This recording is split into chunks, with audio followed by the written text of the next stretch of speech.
Ngayon tayo maglalakad dito sa may iba sa sumit. Lakad-lakad muna. Makapag-isip-isip kasi ang bigat ng nararamdaman. Unti pong gusto mo pang ipaglaban pero may sumusuko na.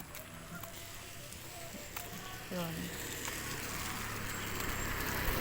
Gusto kong mag-relax yung utak ko. Gusto kong umiyak pero pinipigilan ko. Wala rin naman mangyayari kapag ako umiyak.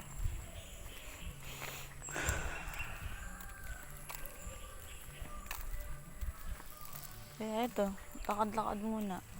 Baka sakaling matauhan. Parang gusto kong makapag-isa.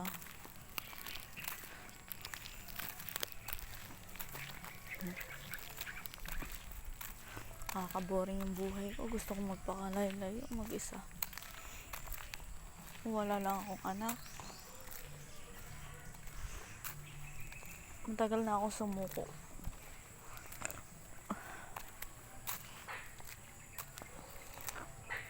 Ang bigat sa pakaramdam, hindi pong ayos kayo. Hindi pong umaasa ka pa na magiging okay pa.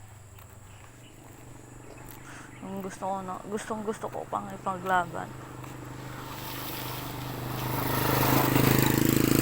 Pero suko na. Kaya hindi ko alam kung anong pipiliin ko. Bibitaw, kakapit. Parang nakakapagod na rin kasi yung away, mayang away. Kunting gusot. Gusto agad, hiwalay. Hindi ba pwedeng ayusin? Yun lang naman gusto ko